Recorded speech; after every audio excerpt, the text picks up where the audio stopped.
उत्तर प्रदेश की जनपद मुरादाबाद में बाल संरक्षण आयोग के अध्यक्ष डॉक्टर विशेष गुप्ता ने अपनी जान को खतरा बताया है।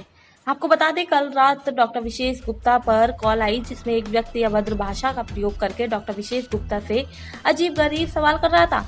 जब विशेष गुप्ता द्वारा उसका परिचय पूछा गया तो उसने अपना भाजपा नमामि गंगे का सह संयोजक वीरेंद्र यादव बताया। फिर वह डॉक्टर विशेष गुप्ता के आवास पर जा पहुंचा, जहां उनके स्टाफ के साथ धक्का मुक्की कर अंदर जा घुसा और डॉक्टर विशेष गुप्ता के साथ अभद्रता करना शुरू कर दिया और गाली गलौज करने लगा। जैसे ही विशेष गुप्ता अपने बेटे को बुलाने गए तो उन्हें धमकी देकर भाग गया और कहने लगा, देख लेंगे तुझे। और तो वही डॉक्टर विशेष गुप्ता ने आयोग के साथ पुलिस प्रशासन को इस घटना की सूचना दी है, जहां पुलिस सुरक्षा की मांग की है। तो वहीं एसपी सिटी का कहना है कि डॉक्टर विशेष गुप्ता के द्वारा तहरीर दी गई है। तहरीर के आधार पर जांच की जा रही है और जो भी घर में लगे सीसीटीवी फुटेज मिले हैं उसके आधार पर कार्रवाई की जाएगी। अब आप स्वयं देख सकते हैं कि भाजपा के लोगों की गुंडागर्दी जो किसी को भी कहीं भी किसी को भी हड़का सकती है। बाल संरक्षण आयोग के अध्यक्ष को भी भाजपा के लोगों के द्वारा नहीं छोड़ा गया है। अब आप स्वयं देख सकते हैं कि भाजपा सरकार में भाजपा के नेताओं की गुंडागर्दी चरम सीमा पर आ पहुंची है। मुरादाबाद से शीतल ठाकुर की रिपोर्ट।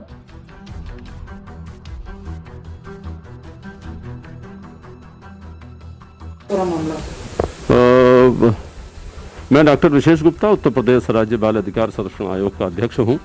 अभी 2 दिन पुरानी बात है, परसों रात को बल्कि परसों रात से पहले करीब 4:30 बजे के लगभग मेरे पास फ़ोन आता है ख़राब भाषा में। मैंने कहा, आप कौन बोल रहे हैं? उन्होंने कहा, मैं वीरेंद्र यादव बोल रहा हूँ।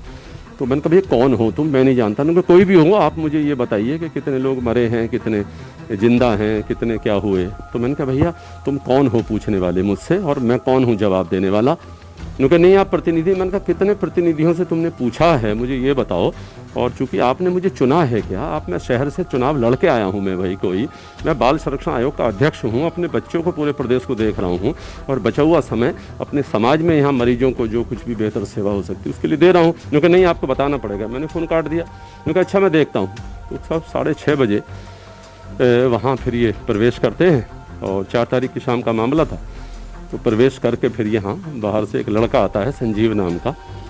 तो उसने फिर पूछा कि मेरा केयर टेकर था वहाँ पर कि विशेष गुप्ता हैं? उन्होंने कहा, हाँ हैं, बताओ क्या मामला? वेबिनार में हैं। उन्होंने कहा, नहीं वो मिलना चाहते हैं। उन्होंने कहा, नहीं उसके बाद मिल लेंगे वो। तो इतनी बात सुन के वो फिर पीछे से हो के खड़ा होगा, उधर खड़ा होकर फिर मेरे केयर टेकर को धक्का दे के वो अंदर घुस आया। तो जब शोर शराबा हुआ तो मैंने फिर वहाँ से अंदर से मैं जैसे ही उठ के आया तैसे ही वो सीधे मैंने इधर को देखा तो अंदर को घुस गया वो, और मेरे ड्राइंग रूम में घुसते ही उसने गाली गलौज करनी शुरू कर दी। तो मैंने कहा, भाई गाली क्यों दे रहे हो? तो उन्होंने कहा, नहीं आप साहब लोग बाहर रहे हैं, मर रहे हैं और आप लोग यहाँ घर में बैठे हैं। मैंने कहा, तुमने कितने प्रतिनिधियों से कहा हूँ? मैं अपने बच्चों से जुड़ी वेबिनार में हूँ, मैं सरकार से कनेक्टेड हूँ, मैं पुलिस से कनेक्टेड हूँ, सारी लोगों से कनेक्टेड हूँ, अपने बच्चों की तमाम परेशानियाँ देख रहा हूँ, पूरे प्रदेश के लिए घर से काम कर रहा हूँ बैठकर, जो कुछ बचा हुआ समय है वो बाकी पेशेंट के लिए दे रहा हूँ या प्रशासन के साथ सहयोग, कभी ऑक्सीजन में, कभी शिविर, कभी रेमडेसिविर के लिए हम लोग प्रशासन से प्रयास कर रहे हैं। तो तमाम इस प्रकार की गाली गलौज करके, तो जैसे ही वो मैं अंदर को बेटे को बुलाने गया तैसे ही वो गाली गलौज करता हुआ यहाँ से भागा कि हम देखेंगे।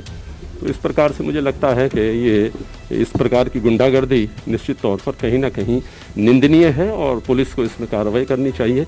मैंने इसमें ऊपर आयोग की तरफ से यहाँ मुख्य सचिव को और डीजीपी साहब को और एसीएस अवनीश अवस्थी साहब को अवगत करा दिया है। लोकल लेवल पर पूरे प्रशासन को अवगत करा दिया है। अब ये देखना है कि इसमें किस प्रकार से उसके साथ दंडात्मक कार्रवाई होती है।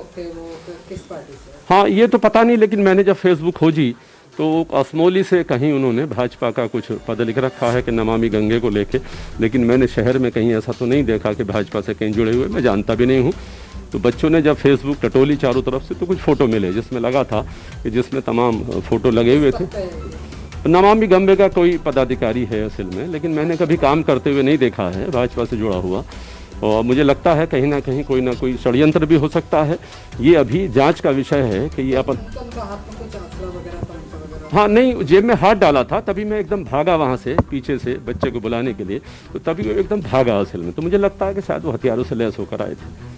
तो कहीं ना कहीं आपको जान का खतरा है इस समय? हाँ, मुझे कहीं ना कहीं लगता है कि सुरक्षा को मेरे खतरा है। मैंने अवगत भी कराया है, डीजीपी साहब को भी मैंने अवगत कराया है कि साहब इस प्रकार से सुरक्षा का खतरा, मेरी सुरक्षा बढ़ाएं ताकि आगे आने वाले समय में इस प्रकार की कोई घटना न हो, पर घटना अगर होती है तो ये लोग फिर जिम्मेदार होंगे। किस हिसाब से आप काम करते हैं? कहीं ना कहीं किसी को काम अच्छा नहीं लगा होगा इसमें? नहीं, काम अच्छा क्या, मैं तो 3 साल से बराबर काम कर रहा हूँ। 0 से 18 वर्ष तक के बच्चों के लिए प्रदेश में कहीं भी घटना होती है, किसी प्रकार की कोई घटना है, आप लोगों के पत्रकारों के माध्यम से भी, चाहे अखबारों के माध्यम से भी, वीडियो टेलीविज़न के माध्यम से भी, मैं एकदम उसकी जांच कराता हूँ और एकदम दंडात्मक कार्रवाई कराने के लिए प्रयास करता हूँ। तो इस प्रकार से हो सकता है किसी को लगा हो। राजनीतिक क्षेत्र में तो हम लोग राजनीतिक नहीं करते, शिक्षा के क्षेत्र में हम लोग 40 साल रहे हैं, तो हमने कभी किसी स्टूडेंट के साथ कभी कोई परेशानी नहीं हुई। चीफ प्रोक्टर भी रहा मैं, अनुशासन के लिए काम भी हमने किए। तमाम मेरे स्टूडेंट आज बड़े बड़े पदों पर भी हैं, सम्मान करते हैं। पुलिस एकेडमी में पढ़ाया है, DYSPs को पढ़ाया है, IPS को पढ़ाया है, तो तमाम इन संस्थाओं में पढ़ा है, चारों तरफ सम्मान है। लेकिन मुझे नहीं लगता कि इस प्रकार से इस कार्यकर्ताओं को क्या प्रॉब्लम थी, कोई चर्चा भी नहीं है, कुछ नहीं है। सीधे तौर पर गाली देते हुए घुसते हैं और जान से मारने का ये सब। अंदर आए थे वो तो क्या कह रहा था, मतलब वो एकदम मतलब माँ की धी की गाली दी उसने, खराब गाली दी। वो मैं इस भाषा का प्रयोग टीचर होकर नहीं कर सकता, तो उसने इसी प्रकार से शब्दों का प्रयोग किया है कि आप कैसी वेबिनार में हो, आप इसी में डटे रहते हो लिखने पढ़ने में। सर क्या मानते हैं गुंडागर्दी बढ़ गई है? हाँ नहीं, ये तो मुझे नहीं, ऐसा तो नहीं कह सकता, लेकिन हाँ इस तरीके के जो गुंडे हैं, इस तरीके के गुंडों का इलाज होना जरूरी है, ताकि पार्टी में भी इनको सबक मिले और समाज में भी इनको सबक मिल सके। आने वाले समय में ऐसे किसी जिम्मेदार लोगों के घर पर ये प्रवेश ना कर सके।